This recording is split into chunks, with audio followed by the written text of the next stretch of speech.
Welcome to Thinking Deeply About Primary Education, the podcast that makes time and space to think about pedagogy, teaching and learning, professional development, anything of interest to time poor but enthusiasm rich primary teachers. This week, I'm joined by Jon Kay. Hi, Jonathan, how are you? Hi, not too bad. Now, Jonathan, we're going to explore evidence synthesis, which is something I know listeners will be extremely interested to hear about. But I thought it made sense for you to sort of explain who you are, where you're from, and how you got here. Sure. Yeah. Hi, I'm Jon Kay. I am head of evidence synthesis and international at the Education Endowment Foundation. And a lot of my career history has been at the EEF. So actually, on Sunday, it was 10 years that I've been at the organization. In lots of different roles. So sometimes supporting with more of our policy work, sometimes on our program evaluations, but largely most of my time has been focused on evidence synthesis and in particular a couple of key resources that EF's responsible for. Probably the most well known is our teaching and learning toolkit. But also, we produce guidance reports and other evidence reviews that hopefully are informative for practice. 10 years is huge. How close to the very first cohort of staff members were you?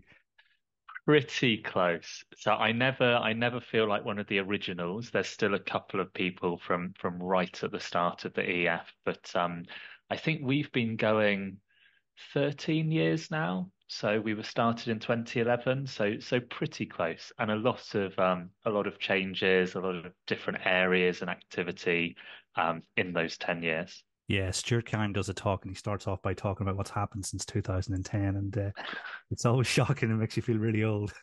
So, I mean, I think, there's no one better placed to explore the idea of evidence synthesis. And I thought I'd start by asking if you could share some insights on how the EEF evaluates the quality and robustness of educational research and what criteria are used to determine which evidence is most reliable and actionable for teachers. Yeah, sure. So I'll talk about the three key questions that the EF asks when thinking about evidence. And I'll go into bits that are a bit more nerdy and methodological, but I'll also try and remain as accessible as possible and definitely interrupt me if I explain something in a way that isn't entirely accessible. Um, so the first question we ask ourselves, if we were to find an individual study, is could this study tell us anything about the question that we're interested in? So there we'd be thinking about, has the study been designed in a way that could answer the question? And what's really important there is there isn't going to be a hard and fast rule that some studies are good and some studies are bad, but different methodologies we might consider better or worse at answering different questions.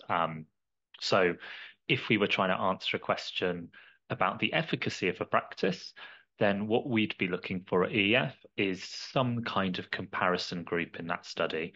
And that's mainly because children are always making progress as they go through schools. So quite often you'll see a study where someone is given a new maths intervention and you measure them at the beginning and you measure them at the end and you say, wow, all of the kids have improved in maths, to which any teacher would say, well, of course they have, because children are always progressing in maths and are receiving other bits of tuition and support. Um, and so one of the things we're quite strong on at EF is when we talk about efficacy, we like to see some kind of comparison group. It doesn't always have to be a randomized comparison group. I think EF does have this reputation as loving randomized control trials, and we've certainly funded a large number. But it's really important that there is some kind of counterfactual so that you can understand is the intervention or the approach or the new thing that's being tried making a difference over and above the regular practice within a classroom. But other questions, we might have other methodologies that we think are appropriate. So we also fund quite a lot of qualitative evidence as part of our evaluations, and qualitative evidence is much better for understanding how things will be received in the classroom. So their feasibility, their acceptability, whether there are any barriers to their implementation. So that first question, what we're trying to understand is is the methodology appropriate to the question that we want to report or that we want to answer? Then the second question is you might have a fantastically appropriate methodology, but you might have a terrible study within that methodology. So the second question is really about what is the quality within methodology? And in particular, we often frame it as, are there risks of bias? So are there things that might be part of the study that might make us less likely to trust the results of it? So one risk of bias might be, is the study independent? And there's lots of evidence that shows that when people evaluate their own work, you tend to see higher impacts. My favorite example is a lot of the evidence based on painting classrooms. So you might have heard people say, you have a blue, calming classroom and all of the kids will be well behaved.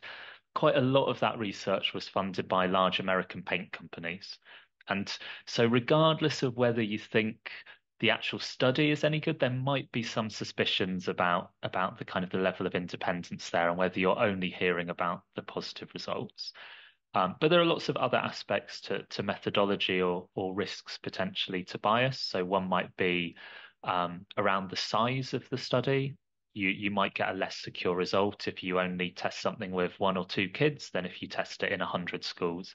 And particularly when you think about whether something will be generalizable, you really want to have a large number of kids involved in the study to make sure that it's not just a one-off. And then, of course, there's things like how many people drop out of studies. Like we talk about attrition, how comparable the groups actually are. If you did a study where I talked about having a comparison group, but if your comparison group looks really, really different to the intervention group, then maybe it's actually the results you're seeing are about differences in cohort or population rather than the intervention itself.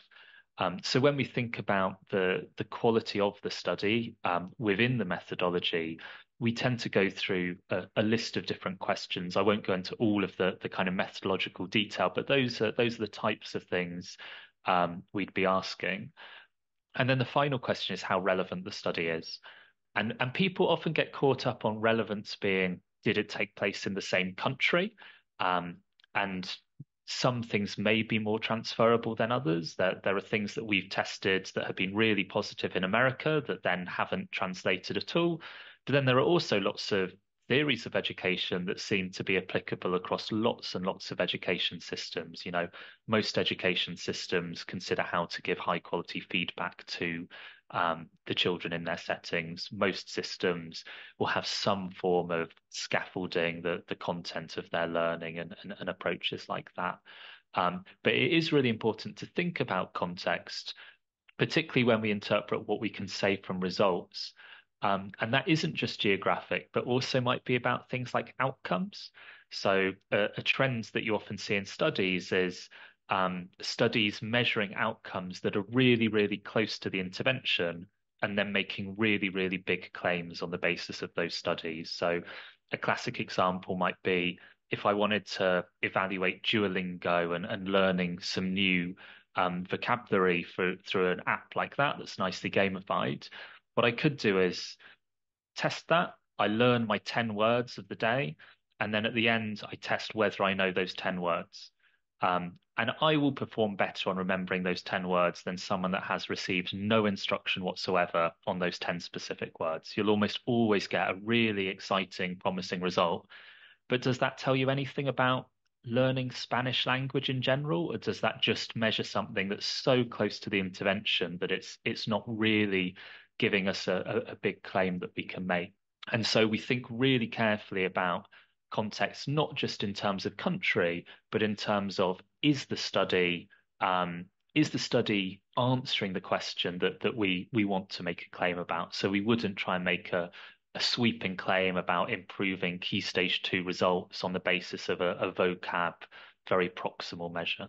And together we think about those three things when we talk about quality. So methodology, study quality within the methodology or risk of bias, and then relevance as well. Fantastic. I love the paint example because I have reasonably regularly had emails from a company. I don't know how best to describe and maintain their anonymity, But the first thing I asked is, can I have every study that was associated with the claims that are being made here, and they don't get sent to me. So, and Chris Such always talks about how lots of reading research, even though I think reading is reasonably robust, and certainly compared with mathematics, he's always looking for comparisons within the trials because he finds that that's something that doesn't doesn't feature too heavily.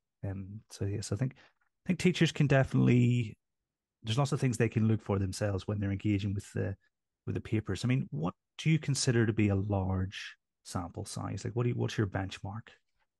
Yeah, it's a good question because I think it does slightly depend on the type of question that you're answering. So we've done some things that we call teacher choices trial, where we're testing um, a decision a teacher might make in the classroom, and we might have a smaller sample for that than, say, a big structural intervention where we're looking across the system. So EF's pipeline um, for an efficacy trial, which might be a kind of a smallish trial that EF's funding, we'd probably be looking for 50 intervention schools and 50 comparison schools. And then as we go to the larger ends of our trials and look at things that might be ready for scale across the system, we might be talking about 100 schools versus 100 control schools. I should say, though, that almost a lot of the power you get from your sample size comes from not the total number of pupils, but from where the comparison is derived.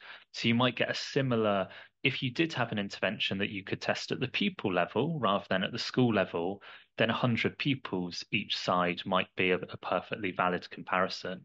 A thing, and this goes into kind of a very nerdy fractal, I guess, but a thing that I would look at to try and understand whether it's an appropriate sample size is the level of uncertainty around the final result.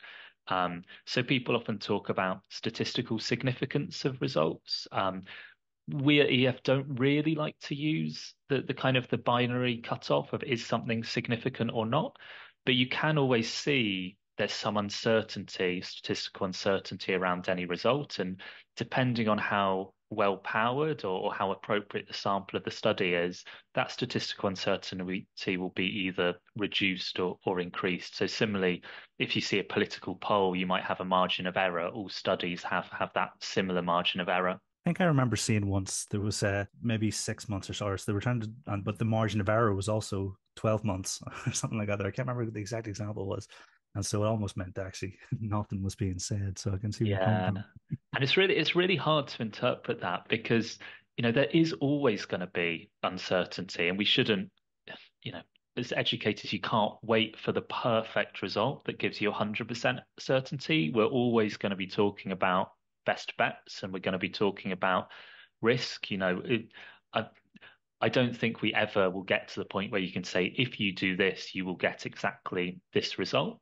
But we should definitely be cautious if we're seeing really, really uncertain results that include really, really positive results and also incredibly negative results, then that might change our risk appetite when we're thinking about doing something in a classroom.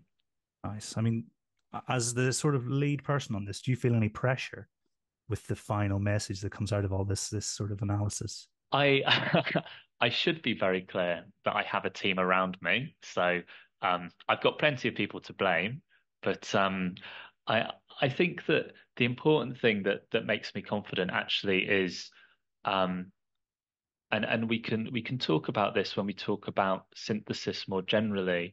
When we do evidence synthesis, a key part of it is having a really clear pre-specified process that means that my opinion shouldn't come into it.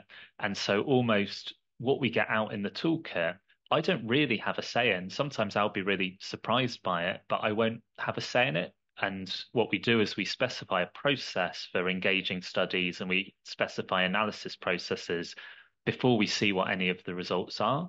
Um, and so sometimes I might be nervous about the way a result might be received, or sometimes I might be nervous about did we get our process completely right?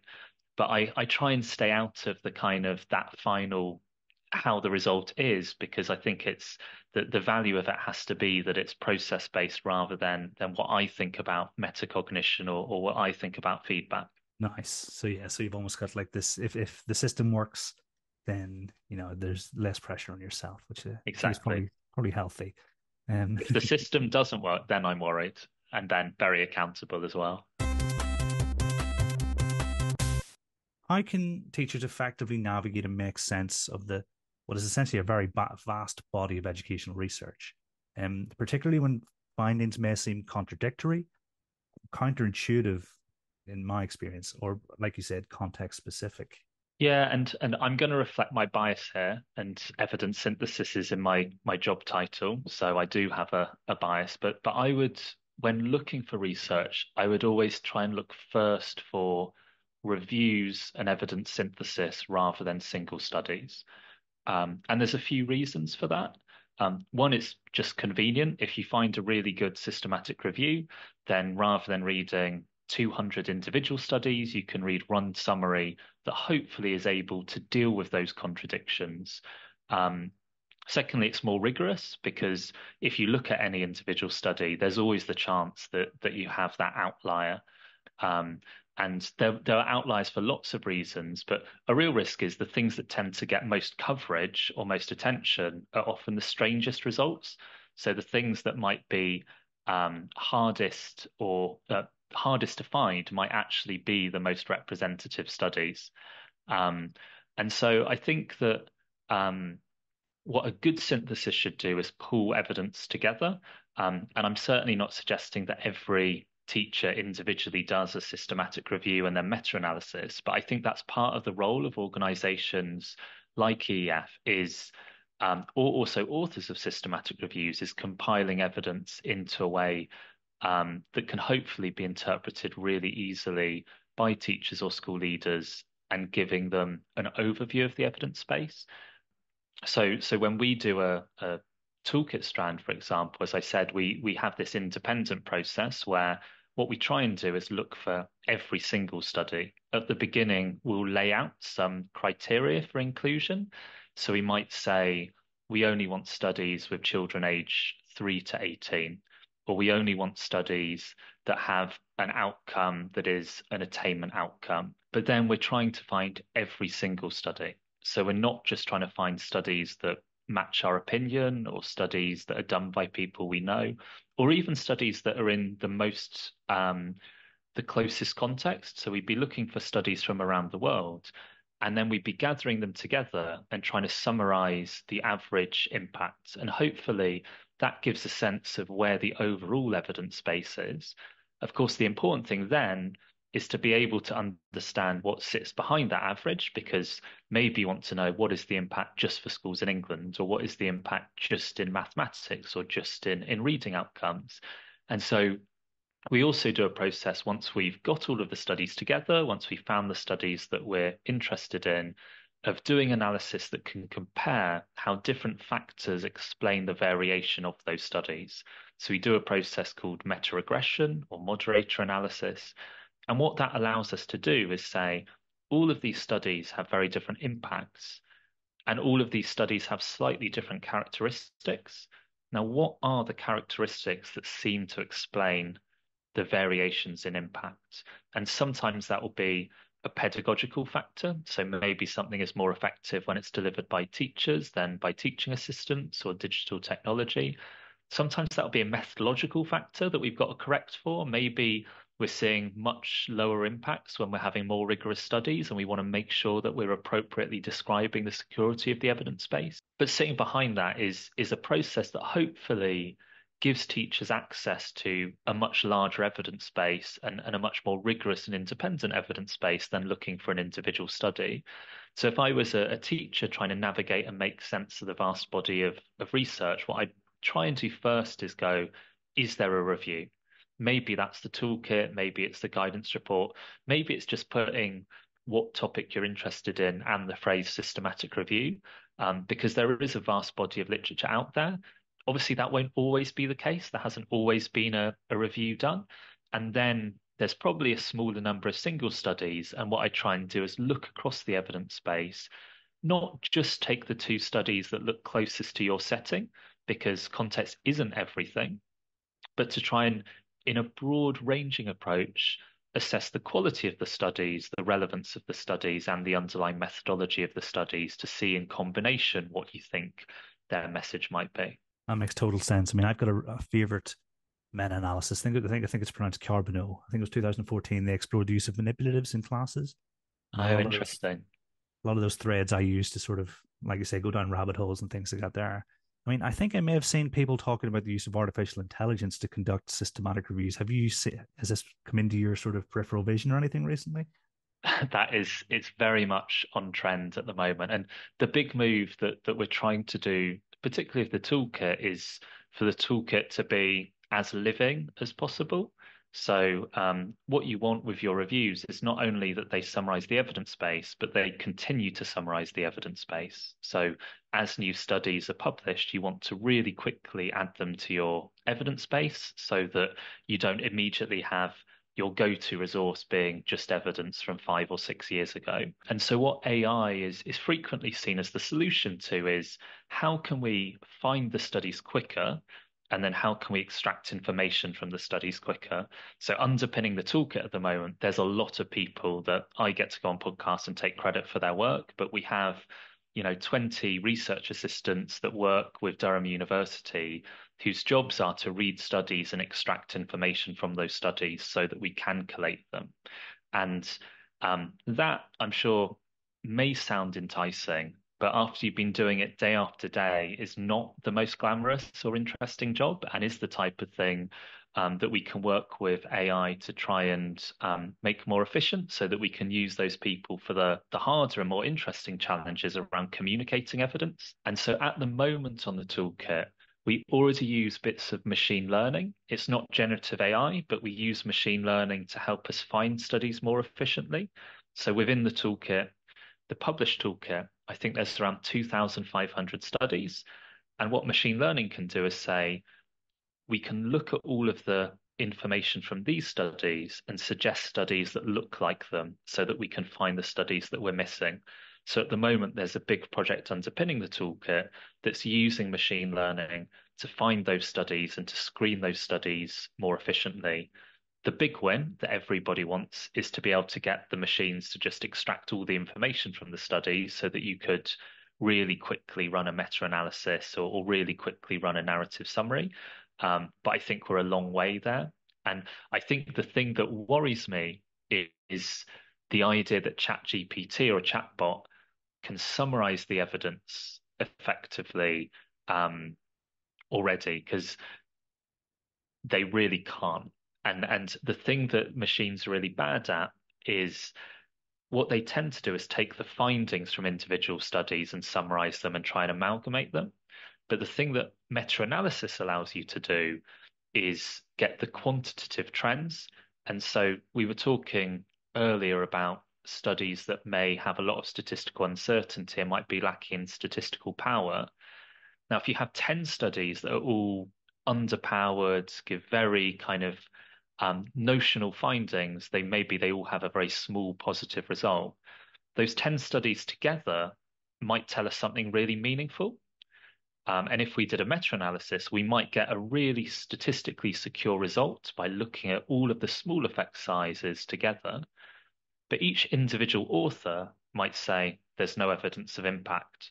So if you give that to ChatGPT, it will look at those 10 studies, and at the end, it will say, we're really confident there's no evidence of impact because we found 10 studies that all agree that there's no evidence of impact, because it's not quite yet at the point where it can go through the processes of taking out the statistical data and then manipulating and combining it.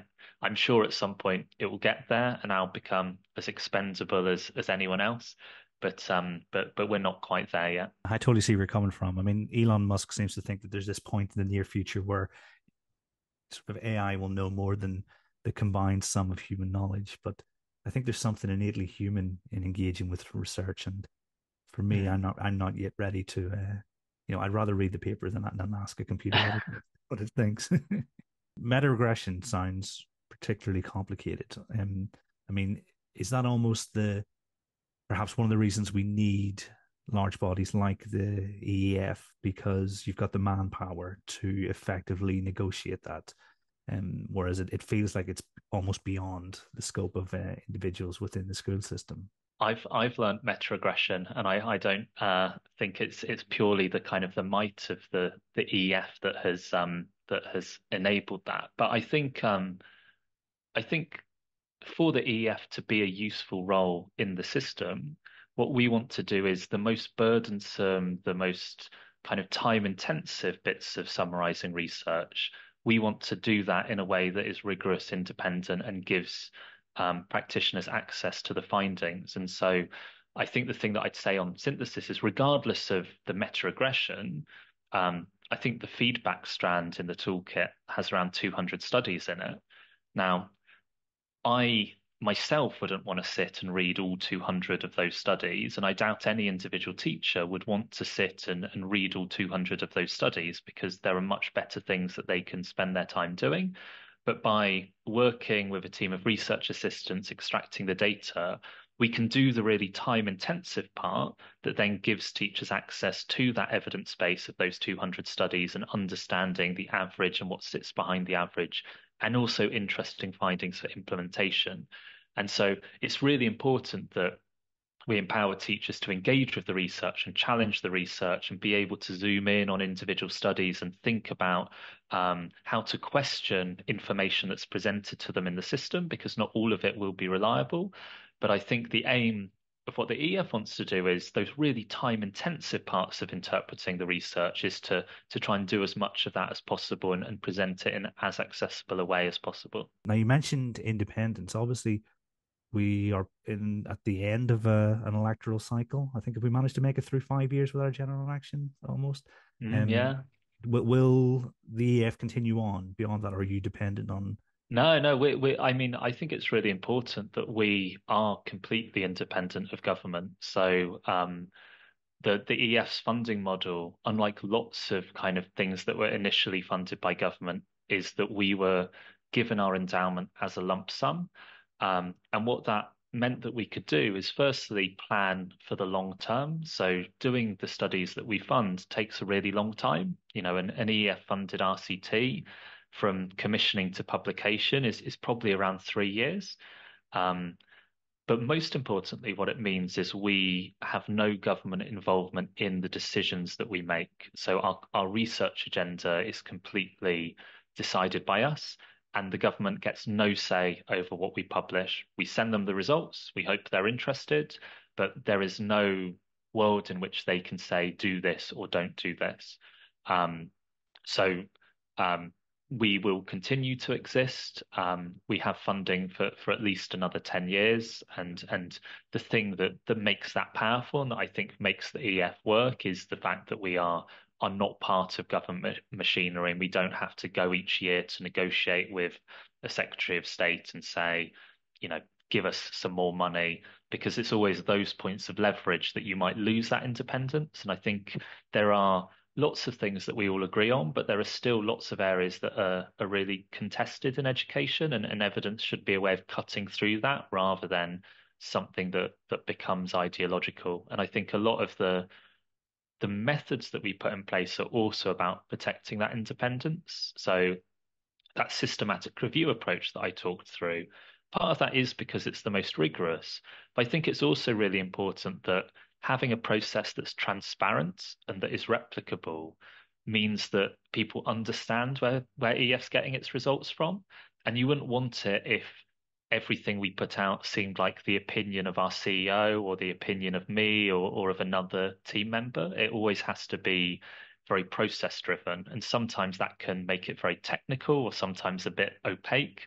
But I think the transparency, independence, and replicability are things that we think a lot about at the EF. I think that is really powerful. I mean that 10 years, because I remember when I went to Shanghai in 2014, they talked about how they had a 10-year plan for education, and I know that the place of education in politics and vice versa is reasonably contested.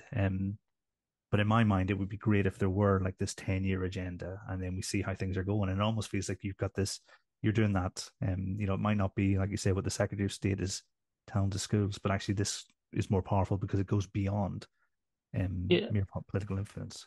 Yeah, and I think, it's really easy to get caught up on the kind of policy side. And we do have a policy team that try and inform the DFE with our research, but actually the powerful actor that's going to make a difference in the outcomes we care about as schools. And so the thing that I think means that the EF can be a success, and the thing that means that we're actually very unlikely to get political interference, is because it kind of doesn't matter, that conversation. The conversation that matters is the EF and research into schools, and that conversation can happen regardless of what's happening in the Department for Education. Absolutely. I'm really pleased I asked now because that's I think really useful information and really important information. So we've talked almost about the work of the EEF, what teachers might want to do if they want to effectively navigate research. What common pitfalls or perhaps misconceptions should teachers be aware of when attempting to implement evidence-based practices in their classrooms? So I think that the main thing is not to not to trust us too much. So I think that it's really important that evidence is a best bet, and it tells us something that's useful. If I was doing an approach, I'd want to know if that approach had been successful in 100 classrooms or unsuccessful in 100 classrooms. But I don't think it's ever going to be a prediction. And so I think that the key thing in terms of implementing evidence-based education is using teachers' professional expertise when thinking about how to implement that evidence. And so doing a full implementation process where you think about what are the needs of the children in my classroom, and not starting with a solution. It'd be really easy to go, there's a new evidence-based thing, so I'm just going to do that. But that isn't really how to do things well. Thinking about what do I need, then looking at the evidence and hopefully looking at a systematic overview of the evidence to find the best solutions, and then going through an implementation process that brings the rest of the school with you. And I think that the hardest thing actually isn't finding the evidence. The hardest thing is how you then mobilize the evidence through the school. Um, this is timely. We recently published an implementation guidance report that hopefully provides some supportive frameworks for how you might implement evidence-based approaches. But I think the key lesson there across all of it is it's the main kind of enabling factor is the knowledge of the teachers of their classrooms. And that it's really easy to get into a world in which evidence and professional expertise seem like they're in competition, but they're really not. One is hopefully supporting the other, and hopefully there's a positive conversation going between those two factors. And I think the other kind of key things are not trying to do too many things at once. We've definitely, and maybe this goes back to the policy conversation, there's often a kind of impetus of in a particular region or particular school, let's throw 100 different interventions and try and improve the school. But doing 100 things badly and then stopping most of them after 6 weeks, 2 months, a year isn't really the way to make anything work. And I think the key lesson from the evidence is if you look through even the most positive strands in the toolkit, there are examples where it has a negative impact. And that should be intuitive. You know, I think you could take the most well-evidenced approach in the world, and if you really wanted it to fail, you could make it fail. I know I could make anything fail completely and have really negative impacts on children. Um, and so I think it's that buy-in, that professional application of the knowledge and that targeting appropriately is always going to come from the people in the classroom. The sense that I take from the recent report is definitely it's about how can we bring everyone along together and really make this impactful. And it's almost like when you've got the breathing space in school, then that's when these things go really well. So it's almost a case of make the breathing space for your teachers. If Yeah. you're a leader. And it takes a really long time, and it's like revisiting things and checking things have embedded so that it's not intervention after intervention, but it becomes a part of the school processes is really challenging because we can all get excited for the first 6 months of something, but it then becomes quite boring and not exciting, and that's the tricky bit, I think. One of the things I get asked about quite often is curriculum and choice of curriculum. And my response is generally it doesn't really matter which one. You could have the best in the world. Like you say, it's very easy to make things feel. But what matters is that this is a 7 year journey, and it's those kids who are in year one now. You've got to wait to see how impactful this was over that time. So I can totally see where you're coming from. Now, my last question, I don't know if it's fair or not. It's almost like asking you to pick your favorite children. Like, what are the most significant evidence-based strategies or interventions that have consistently demonstrated positive impacts on student learning outcomes, and perhaps across educational settings and age groups, if such a thing exists? I think simultaneously interesting and boring that the things that have positive impacts are probably the things you expect to have positive impacts. So there is a large evidence base that shows that additional small group tuition provides positive outcomes. And that probably isn't that surprising. You give more targeted support, particularly if it's well targeted to kids that really need the support, it's likely to have a positive impact. Similarly, high quality feedback is generally has a really positive impact. There are examples of it having less positive impacts, but generally it has a very positive impact. And I think one of the lessons in evidence synthesis is we get fewer shocking results. Actually, a lot of the results are the things that you might just expect to be the case, because what we're doing is summarizing an evidence base that builds on professional knowledge that practitioners often know really well.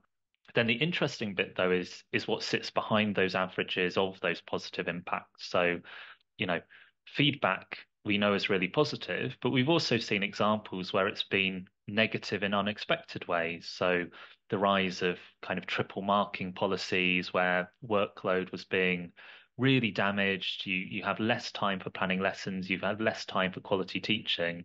And there wasn't really an evidence base for that beyond feedback is good.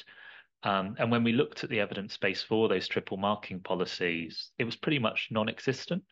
And so again, it's that combination of as researchers, we need to be good, and EF needs to be good at looking behind the average, at anticipating those unexpected trade-offs and making sure that we don't just look at impact, but we also look about how it's received by the profession, the qualitative stuff, the barriers, the workload. Um, but then as a profession that we think about how we implement things in ways that are most efficient and aren't creating those kind of increases on workload. And then similarly, small group tuition, that can be done really well or really badly. If small group tuition is very tokenistic, not connected to classroom learning, then it won't have a big impact. And we've got a really strong synthesis in the toolkit that shows an overall positive impact. But we've also evaluated specific programs where we've seen real mixed impact, and some are positive, some are null, some are even slightly negative. I suppose in answer to your question, it depends what you mean by consistently. There's nothing that is always positive, but there are things that trend towards positive and are consistently positive or more consistently positive. And for those, I'd say, and I'm very much quoting from the toolkit here, but feedback, metacognition approaches, although they also have their pitfalls, they can be done really badly or really well. Small group tuition, and also some of the approaches around reading. So appropriately targeted support for reading comprehension and combined with phonological approaches, supporting of early reading. So I think it's reassuring that those seem to be the things that schools are focusing their attention on. I mean, I once tried to follow the thread for triple marking to see if I could find the origin. I got to a 2003, State of the Union Ofsted inspector or chief inspector report. How far back did you get in here? Do you remember? That is a good question. I mean, we would have probably hit a blank wall sooner than that, because we'd have been looking one when we pre-specify what we want, we'd have been saying, well, what we want in order for us to be making any claim about efficacy is some kind of comparison group, is some kind of attainment outcome, not just people saying they think it works, but some evidence of it actually changing outcomes. And once you set your parameters for things that would allow you to make the kind of claims people were making about triple marking, you very quickly find there's nothing. And so I think we wouldn't have done the deep investigation you did to see the more kind of, I guess, political markers that have got us to the point of it being said, but very quickly found that the actual efficacy of the approach was not particularly strong. For me, it's probably one of the most important parts of the conversation over the last 10 years or so is this idea that actually there are ways we can spend our time that don't involve this, but can actually be more impactful. Yeah, and I think, we talked a bit about implementation. I think one of the things that I'm proudest of that the EF hopefully occasionally does is support de-implementation. So it's less on the synthesis side, but we've evaluated, I think, about 200 different programs in the English education system, and only about 1 in 4 of those has a positive impact. And everyone is like, oh, you're a bit depressed by that. Surely EF should have a higher hit rate than that. You should be getting lots of positive results. But those negative results or null results are really important because they're not programs that EF have dreamed up. Those are programs that people are selling to schools and that people are spending their time doing.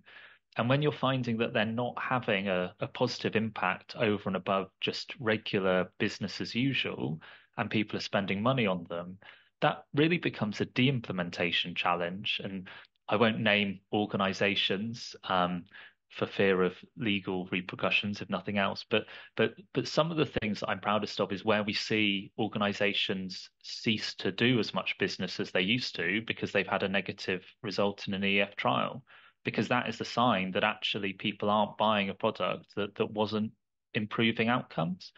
And so I think, you know, business as usual in English schools is really good. So we should be skeptical that the new program or the new evidence-based fad is going to fundamentally change outcomes because what's happening already is really good. And so I think that part of the power of evidence is cutting through those fads and supporting the de-implementation process where we might be doing extra things that aren't having a positive impact. I think that's massive. And I'm really grateful you didn't mention any names because the podcast legal team isn't as big as you might imagine. But yeah, you're absolutely, yeah, because time is important. Budgets in schools are extremely important at the present. So Mm. that you're contributing to the reduction in time wastage, I think is really, really important. It's been fascinating talking to you about sort of the work that you do, the ways the teachers can benefit from it. Is there anything you think it'd be great if every teacher in the country knew this, that you might want to share with them? A lot of the key things that I've already said. So I think that seeing evidence as something that can support but not remove professional expertise is really important. I guess there's a really nerdy one, which is thinking about what a good evidence review is kind of my day-to-day work at the EF. And I've talked a lot across the podcast on the process that goes behind what we call a systematic review. Um, but one of the things that really worries me is things that call themselves evidence reviews, but don't follow that systematic process. And so I think that one message I'd give generally to the profession is when engaging with things that call themselves evidence reviews, being um, really critical of things that don't have some kind of systematic process, because what really worries me is evidence becoming a bit of a buzzword and the idea that everyone claims that everything is evidence informed and that everything is, we've got great research underpinning that, whether it's a paint company or an organization trying to make claims about education in the system. And evidence reviews can either be a systematic process whereby we look at all the evidence in a non-biased way and collate findings, or they can be an argument where you say, here are my opinions, and I'm going to find as many sources as possible to support those opinions. And I think that as we think about what it means to be evidence informed, it's really important that, and this goes for EF findings as much as anyone else, that teachers question when people say this is based on evidence and think about what does that actually mean and what sits behind it? Is there a clear methods? Are there clear limitations that have been listed? Or is this someone trying to make an argument to make me do something they want us to do? And I think the more that we can all work together on questioning those actors, the better the evidence-informed system will be in the long run. Beautiful. Yeah, I'm totally with you. And I think nerdy is definitely our MO. And so I think it's a really, really positive way to finish because I know listeners will be interested, but also, that healthy skepticism is definitely, feeds the system and stops big tobacco from making spelling interventions and that kind of thing. I do remember my curveball, and it's curved because you may not have an answer, but I've been thinking recently about the parallels between medicine Mm. and education. Did anyone track what the experience of doctors was like? Because we exist in a world where it seems like all doctors have always been evidence informed, but that obviously happened over a not too distant past. Are there any studies that I could go to and go, oh, here's the experience? So then it becomes comparable with our research ed experiences and that kind of thing. That is a really interesting question. And I don't know of any studies, but we, for example, we're the What Works Centre for Education, but we often meet with the What Works Centre for Health, NICE, the National Institute for Clinical Excellence.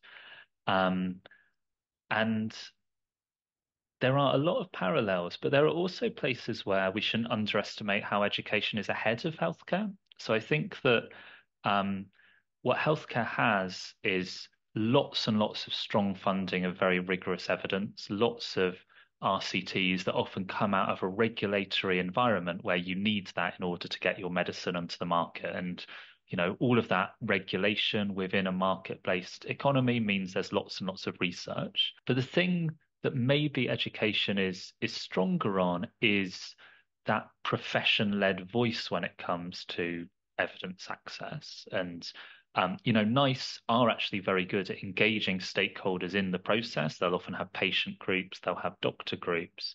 Um, but what I found interesting is in some ways the actual conversation between profession and evidence base is more advanced in education. I don't think there's a research ed equivalent in medicine. There are obviously conferences, but they're often funded by big conglomerates or are very linked to academic institutions rather than the profession itself. So I think maybe there's a book in it for you to do the comparison. I can't think of a point of reference at the moment or a study that has tracked it.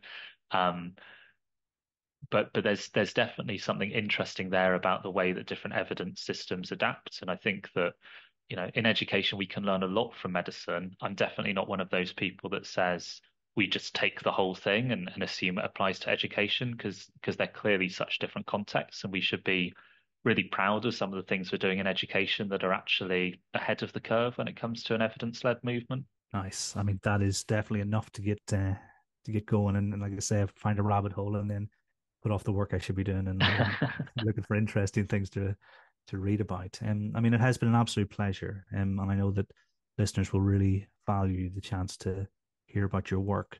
All I have to do is say thank you very much for joining me. No, thank you. It's been lovely. And to everyone at home, until next time, thanks for listening.